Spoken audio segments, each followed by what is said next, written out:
Hello everyone, first time మన channel చూస్తుంటే subscribe చేసుకోవడం మర్చిపోవద్దు. వీడియోలోకి వెళ్ళినట్లయితే చందు తన ఫ్రెండ్స్ అందరికీ ఫోన్లు చేస్తూ 10 లక్షలు కావాలి, ఎవరి దగ్గరైనా ఉంటే అరేంజ్ చేయండి అని అయితే అడుగుతాడు.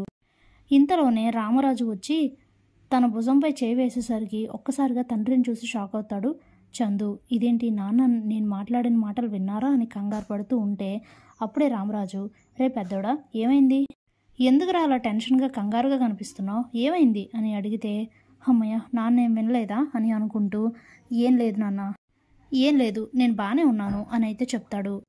ఇంతలోనే వేదవతి వచ్చి ఏమైందండి అని అడిగితే, పెద్దోడు ఎందుకో అదోలా కనిపిస్తున్నాడు, ఏమైందని అడిగితే ఏం చెప్పట్లేదు బుజ్జమ్మ అని అంటే, మీరు మరీనండి, పెళ్ళి అంటే ఎవరైనా ఆ మాత్రం టెన్షన్గా కనిపిస్తారు, తను ఏమీ అయి ఉండదులేండి, మీరు కంగారు పడకండి, మిగతా పనులు చూద్దాం పదండి అని చెప్పేసి అక్కడి నుంచి వెళ్ళిపోతారు ఇద్దరు.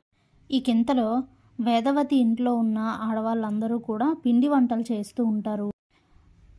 అందరూ పిండి వంటలు చేస్తూ భలే సరదాగా మాట్లాడుకుంటూ సమయాన్ని అయితే గడుపుతూ ఉంటారు.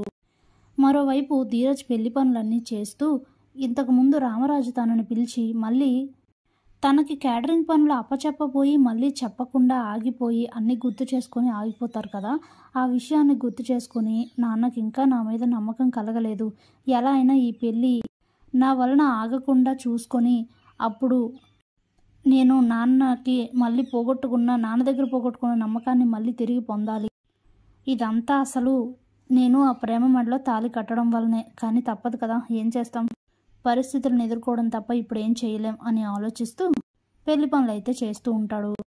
ఇంతలోనే చందు బండి తీసుకొని బయటికైతే వెళ్ళిపోతాడు. ఇంట్లో ఈ విషయాలన్నీ ఎవరితో అయినా మాట్లాడితే ఎవరైనా వింటే కరెక్ట్ కాదు కదా, మనం ఫోన్లు మాట్లాడి ఎవరినైనా అమౌంట్ అడిగితే అది చాలా ఇబ్బంది అవుతుంది ఎవరైనా వింటే అని అనుకొని వెంటనే బయటికి వెళ్ళిపోయి ఓ చోట ఆగి మిగతా తన ఫ్రెండ్స్కి కూడా ఫోన్లు చేస్తూ డబ్బులు అవసరం ఉంటే అరేంజ్ చేయమని అయితే అడుగుతాడు. ఓ ఫ్రెండ్ని అడగగానే, ఏంటిది చందు ఎప్పుడు ఎవరిని ఏది అడగడు కదా, అలాంటిది ఇంత అవసరం ఏమొచ్చిందిరా నీకు అని అడిగితే, రే అవన్నీ చెప్పే పరిస్థితులు కాదు కానీ చాలా అవసరం అని చందు చెప్పగానే, అయితే సరేరా మా ఫ్రెండ్స్ ఎవరి దగ్గరైనా ట్రై చేస్తాను అని చెప్పి తనైతే ప్రయత్నాలు మొదలు పెడతాడు. వాళ్ళ ఫ్రెండ్స్ అందరికీ ఫోన్లు చేస్తూ ఉంటే ఇంతలోనే తను విశ్వక్ కూడా ఫ్రెండ్ కాబట్టి ఆ విషయం చందు వాళ్ళెవరికీ తెలీదు. వీళ్ళిద్దరికీ గొడవలు ఉన్నాయని అతనికి కూడా తెలియకపోవడంతో మామూలుగానే విశ్వక్కి కాల్ చేసి ఇలా 10 లక్షల అవసరం ఉంది అని చెప్పగానే వెంటనే విశ్వక్ అయితే ఆ డబ్బులు అరేంజ్ చేసి వాళ్ళ ఫ్రెండ్కి ఇస్తాడు.